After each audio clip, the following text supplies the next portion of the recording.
But Savitri की अमावस्या के दिन किसी एक माता ने सीहोर आश्रम पर एक मैसेज भेजा और उस मैसेज में लिखकर भेजा कि गुरुजी से पूछना, हम भी तो पति की इतना मानते हैं, पति का सम्मान करते हैं, पति को आदर देते हैं, तो हम भी सावित्री की गिनती में।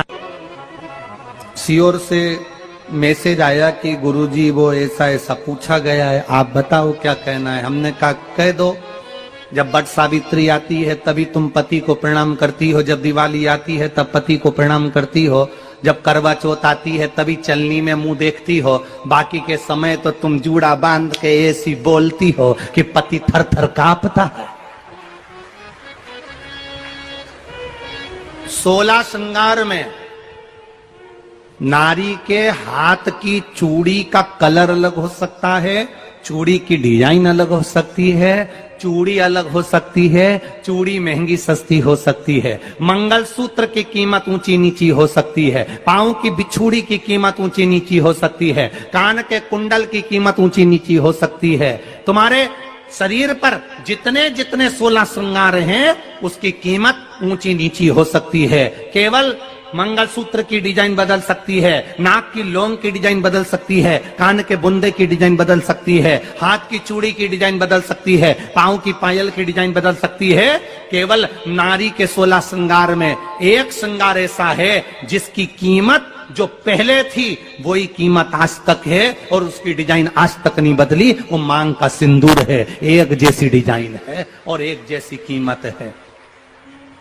सारे श्रृंगार की कीमत अलग, पर मांग में जो सिंदूर डाला जाता है वो एक कीमत का होता है, एक डिजाइन का होता है और एक जैसा होता है और वो सबसे भारी होता है। सावित्री यमराज से कह रही है मेरे पति को छोड़ दो। यमराज कह रहा है सावित्री तेरा पति मर चुका है, मांग के सिंदूर को पोंछ दे। सावित्री कहती है पूरा श्रृंगार उतार दूंगी पर मांग का सिंदूर नहीं पूछने दूंगी। तब यमराज ने कहा जब तक तू मेरे मांग का अपनी मांग का सिंदूर नहीं उतारती तब तक तू मेरे पास नहीं आ सकती। भगवान यमराज से सावित्री ने कह दिया मैं भी तुझे वचन देती हूं यमराज, मेरी मांग में जब तक सिंदूर है, जैसे सीता ने लाइन, लक्ष्मण जी ने लाइन खींच दी थी और सीता पार नहीं जा सकती थी, मैं भी तुझे वचन देती हूं जब तक नारी की मांग में सिंदूर है तब तक तू उसके पति को उसके सामने लेकर नहीं जा सकता। यह भी मैं तुझे कह देती हूं। यमराज भैंसे पर सवार होकर सत्यवान को लेकर जा रहा था, सावित्री से वचन पर वचन चल रहे थे। पेड़ के पेड़ के नीचे छोड़कर आए। क्या चाहिए तुझको, क्या चाहिए तुझको, क्या दूं मैं तुझको, कुछ मांग ले मुझसे। सावित्री कहती है क्या दोगे आप, मेरे पति के प्राण दे दो बस वापिस, और कुछ नहीं चाहिए। जब यमराज यमलोक में प्रवेश करने लगा, मांग के सिंदूर में से थोड़ा सा सिंदूर सावित्री ने केवल हाथ में लेकर अपनी बिंदी पर जो लगाया, सत्यवान को लेकर यमराज अंदर नहीं जा पाया। बाहर खड़े होकर कहता है मांग ले, मैं तुझे एक वचन नहीं, तू बोले तो मैं 2 वचन दे देता हूं, तू बोले तो मैं 3 वचन दे देता हूं, तू मांग क्या चाहिए। तब सावित्री ने कहा देना चाहते हो, हाँ। अब यमराज को लगा कि लालच में पड़ गई सावित्री, तब कहा पहला वचन दीजिए, मेरे अंधे सास ससुर के नेत्र वापिस आ जाएं। यमराज ने कहा तथास्तु। दूसरा वचन दीजिए, मेरे सास ससुर अपने पोता पोती का मुख देखें। यमराज ने कह दिया तथास्तु।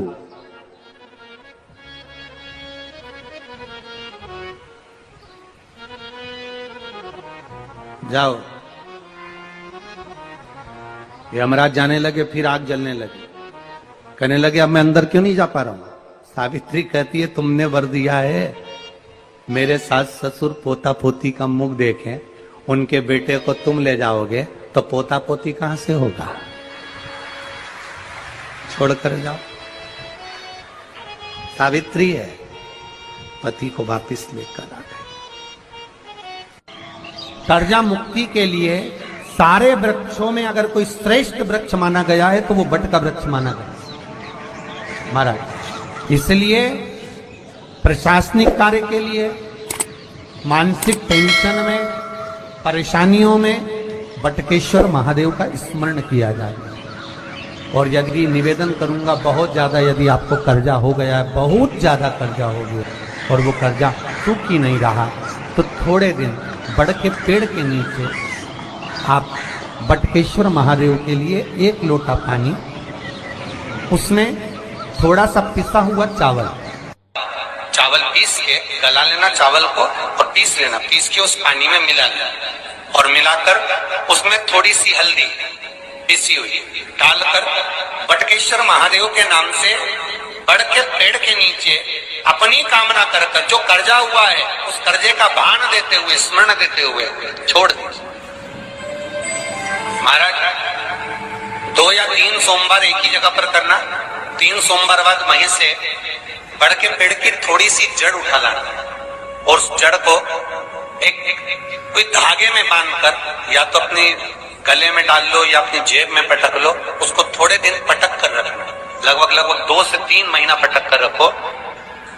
वो जड़ जैसे बड़ का पेड़ विस्तार होता है, पानी गिरे ना गिरे, जल वृष्टि हो ना हो, गर्मी पड़े ना पड़े, उसको कोई फर्क नहीं पड़ता। बड़ का वृक्ष आप रूप फैलता जाता, उसकी जड़ें अपने आप प्रबल होती है। उसी तरह ये बटकेश्वर महादेव कहीं से भी अगर जड़ आपके पास में रखी है 1 महीना, 2 महीना, 3 महीना तक, तो ये जड़ अपने आप लक्ष्मी को पकड़कर खींच कर लाती है और कर्जे से मुक्त कर देती। बटकेश्वर महादेव बट सावित्री का व्रत आप लोग करते होंगे, कई लोग अखंड सौभाग्य के लिए करेंगे, क्योंकि इस बट के पेड़ के नीचे भगवान विष्णु शंकर जी से विनती करे थे वर के लिए, इसलिए अखंड सौभाग्य का देने वाला, जिसका प्रॉपर्टी का झगड़ा चल रहा हो, अदालत में कोई केस चल रहा हो, किसी भी चीज का केस, अदालत में अगर किसी भी चीज की अगर केस चल रहा है, तो बड़ के पत्ते के ऊपर बालू मिट्टी का शिवलिंग बना, बालू रेत का, बड़ के पेड़ के नीचे ही उसकी पूजन करें, उस पे 3 चम्मच दही चढ़ा दें, अपनी मनोकामना कर दही चढ़ाकर उस दही को चम्मच में वापस लेकर शंकर जी की पूजन कर उसको विसर्जन करें। वो दही जो लेकर आए, जब अदालत कार्रवाई हो और आप केस के लिए अदालत में जाएं, उसको चंदन में मिलाकर तिलक कर जाइए, आपका काम विजय प्राप्त होगी, काम फतेह हो जाएगा। बटकेश्वर महादेव का स्मरण करने से कार्य की सिद्धि होगी। जिस बच्चे का एग्जाम में पास नहीं हो रहा हो, अच्छे नंबर नहीं आ रहे हो, वो भी इस दही का तिलक लगाकर जा सकता। बटकेश्वर ऐसे भगवान शिव विराजमान हैं। 16 श्रृंगार में नारी के हाथ की चूड़ी का कलर अलग हो सकता है, चूड़ी की डिजाइन अलग हो सकती है, चूड़ी अलग हो सकती है, चूड़ी महंगी सस्ती हो सकती है, मंगलसूत्र की कीमत ऊंची नीची हो सकती है, पांव की बिछुड़ी की कीमत ऊंची नीची हो सकती है, कान के कुंडल की कीमत ऊंची नीची हो सकती है। तुम्हारे शरीर पर जितने जितने 16 श्रृंगार हैं, उसकी कीमत ऊंची नीची हो सकती है। केवल मंगलसूत्र की डिजाइन बदल सकती है, नाक की लौंग की डिजाइन बदल सकती है, कान के बुंदे की डिजाइन बदल सकती है, हाथ की चूड़ी की डिजाइन बदल सकती है, पांव की पायल की डिजाइन बदल सकती है। केवल नारी के 16 श्रृंगार में एक श्रृंगार ऐसा है जिसकी कीमत जो पहले थी वही कीमत आज तक है और उसकी डिजाइन आज तक नहीं बदली। वो मांग का सिंदूर है, एक जैसी डिजाइन है और एक जैसी कीमत है। सारे श्रृंगार की कीमत अलग, पर मांग में जो सिंदूर डाला जाता है वो एक कीमत का होता है, एक डिजाइन का होता है और एक जैसा होता है, और वो सबसे भारी होता है। सावित्री यमराज से कह रही है मेरे पति को छोड़ दो। यमराज कह रहा है सावित्री तेरा पति मर चुका है, मांग के सिंदूर को पोंछ दे। सावित्री कहती है पूरा श्रृंगार उतार दूंगी पर मांग का सिंदूर नहीं पूछने दूंगी। तब यमराज ने कहा जब तक तू मेरे मांग का अपनी मांग का सिंदूर नहीं उतारती तब तक तू मेरे पास नहीं आ सकती। भगवान यमराज से सावित्री ने कह दिया मैं भी तुझे वचन देती हूँ यमराज, मेरी मांग में जब तक सिंदूर है, जैसे सीता ने लाइन लक्ष्मण जी ने लाइन खींच दी थी और सीता पार नहीं जा सकती थी। मैं भी तुझे वचन देती हूं, जब तक नारी की मांग में सिंदूर है तब तक तू उसके पति को उसके सामने लेकर नहीं जा सकता। यह भी मैं तुझे कह देती हूं। यमराज भैंसे पर सवार होकर सत्यवान को लेकर जा रहा था। सावित्री से वचन पर वचन चल रहे थे। अड़ के पेड़ के नीचे छोड़कर आई। क्या चाहिए तुझको, क्या चाहिए तुझको, क्या दूं मैं तुझको, कुछ मांग ले मुझसे। सावित्री कहती है क्या दोगे आप, मेरे पति के प्राण दे दो बस वापिस, और कुछ नहीं चाहिए। यमराज यमलोक में प्रवेश करने लगा। मांग के सिंदूर में से थोड़ा सा सिंदूर सावित्री ने केवल हाथ में लेकर अपनी बिंदी पर जो लगाया, सत्यवान को लेकर यमराज अंदर नहीं जा पाया। बाहर खड़े होकर कहता है मांग ले। मैं तुझे एक वचन नहीं, तू बोले तो मैं 2 वचन दे देता हूं, तू बोले तो मैं 3 वचन दे देता हूं, तू मांग क्या चाहिए। तब सावित्री ने कहा देना चाहते हो? हाँ। अब यमराज को लगा कि लालच में पड़ गई सावित्री। तब कहा पहला वचन दीजिए, मेरे अंधे सास ससुर के नेत्र वापिस आ जाएं। यमराज ने कहा तथास्तु।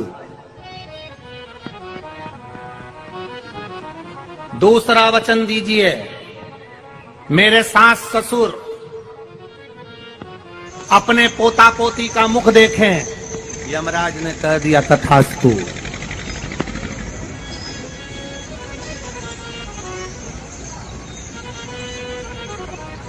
जाओ। यमराज जाने लगे, फिर आग जलने लगे। कहने लगे अब मैं अंदर क्यों नहीं जा पा रहा हूं। सावित्री कहती है तुमने वर दिया है, मेरे सास ससुर पोता पोती का मुख देखें, उनके बेटे को तुम ले जाओगे तो पोता पोती कहां से होगा। छोड़कर जाओ। लेकर आ गए।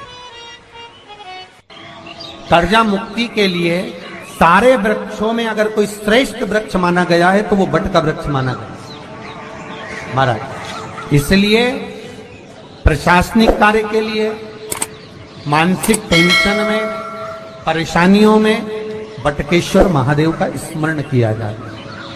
और यदि निवेदन करूंगा, बहुत ज्यादा यदि आपको कर्जा हो गया है, बहुत ज्यादा कर्जा हो गया और वो कर्जा चूक ही नहीं रहा, तो थोड़े दिन बड़ के पेड़ के नीचे आप बटकेश्वर महादेव के लिए 1 लोटा पानी, उसमें थोड़ा सा पिसा हुआ चावल पीस के गला लेना, चावल को और पीस लेना, पीस के उस पानी में मिला लेना और मिलाकर उसमें थोड़ी सी हल्दी पिसी हुई डालकर बटकेश्वर महादेव के नाम से बड़ के पेड़ के नीचे अपनी कामना कर जो कर्जा हुआ है उस कर्जे का भान देते हुए, स्मरण देते हुए छोड़ दे।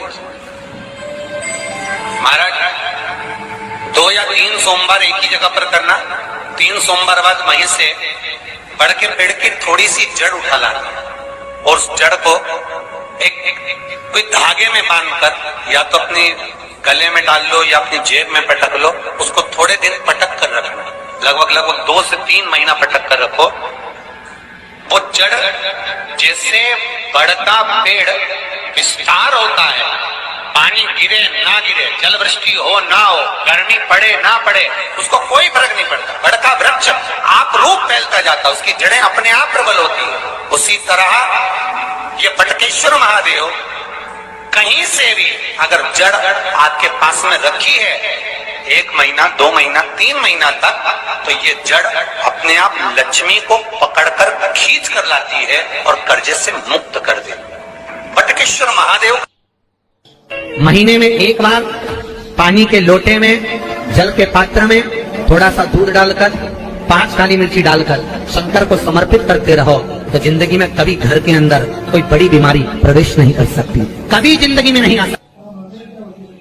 घर में लड़ाई चल रही है, क्रोध हो रहा है, विवाद हो रहा है, आपस में परिवार टूट रहा है, विवाद हो रहा है, पति पत्नी में झगड़ा हो रहा है, अदालत तक बात पहुंच गई, तलाक तक बात पहुंच गई, तो भी अगर एक श्रीफल को लेकर घर में घुमाकर उस पे लच्छा लपेट कर तुमरुका जी का नाम लेकर जिस पति पत्नी में झगड़ा और उसके नाम का मोली लच्छा, लच्छा जानते हो मोली जो हाथ में बांधते हैं, नाड़ा, उसको लपेट कर अगर शंकर जी के मंदिर में ले जाकर उसको समर्पित कर दिया जाए तुमरुका जी के नाम से, तो पति और पत्नी में बैर होना समाप्त हो जाता है, दोनों में प्रेम बढ़ जाता है। तलाक की भी बात चल रही हो तो दोनों में प्रेम हो जाता है, तलाक समाप्त।